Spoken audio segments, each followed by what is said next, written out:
हाँ जी सर, आपके पास बेसिकली ए और बी में बेसिकली एक मैच हुआ है, ठीक है सर। और ए और बी में जब भी एक मैच होता है ना, ठीक है सर, तो ए के जीतने का प्रोबेबिलिटी होता है 0.4 और ए के हारने का प्रोबेबिलिटी होता है 0.6। ये सही है। और उनके बीच में एक बेसिकली तो क्या हुआ है, तो 5 मैच का सीरीज हुआ है, राइट। तो हमें बताना है बेसिकली, तो प्रोबेबिलिटी बताना है कि वो 5 मैच का सीरीज ए जीता है।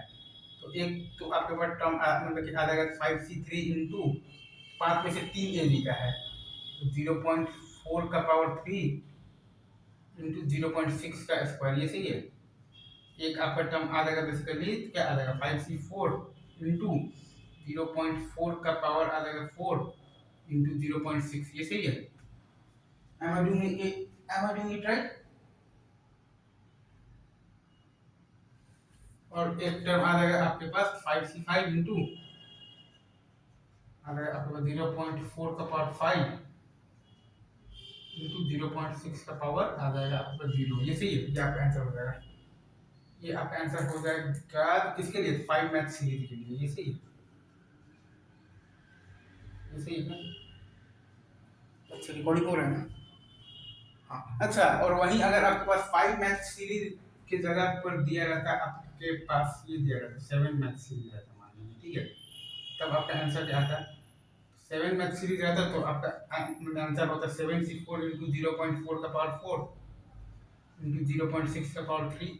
ये सही है। और फिर आ जाता आपके पास आ जाता है प्लस आ जाता 7c5 इंटू 0.4 का पावर 5 इंटू 0.6 का पावर 2। ये सही है। ये सही है।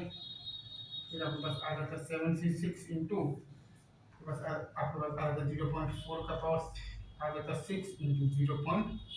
आपके पास आ जाता 6 और क्या आता है। ये सही है। फिर आपके पास आ जाता है 7c7 इंटू 0.4 का पावर 7। ये सही है। और वहीं अगर 7 के जगह पर ये दिया रहता है बेसिकली, क्या रहता है, क्या रहता है, क्या रहता है, तो 3 मैच का सीरीज रहता तब क्या आता। 3 मैच के सीरीज में आपके पास आ जाता 3c2 इंटू 0.4 का स्क्वायर और प्लस आ जाता 3c3 सॉरी 0.4 का स्क्वायर इंटू 0.6। ये सही है। और आ जाता आपके पास प्लस आ जाता 3c3 इंटू आपके पास आ जाता 0.4 का पावर आ जाता क्यूब। ये सही है।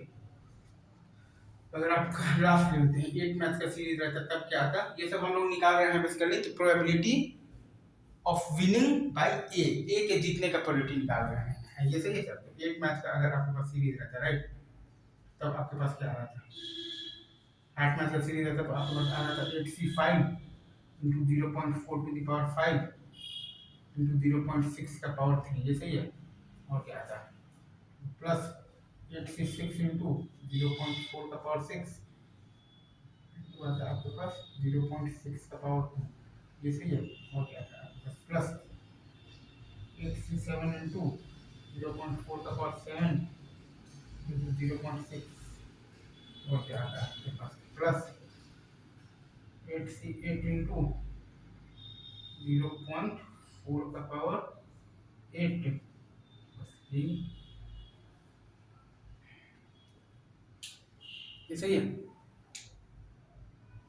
ये सही है। ये सही है। 4 5 6 7 3 2 1 0 और 5 मैथ के सही है 5 के 3। सही है। हाँ जी बिल्कुल सही। तो ये आपका है मतलब कि एक मैच अगर रैंडम होता है तो ए के जीतने का प्रोबेबिलिटी है 0.4 और बी के जीतने का प्रोबेबिलिटी मतलब कि ए के हारने का प्रोबेबिलिटी है 0.6। मतलब ड्रॉ का 0 प्रोबेबिलिटी है। और उनके बीच में अगर ये हुआ है 5 मैच का टेस्ट सीरीज हुआ, तो find the probability of A winning it. ठीक है सर, रखते हैं अभी। ठीक है।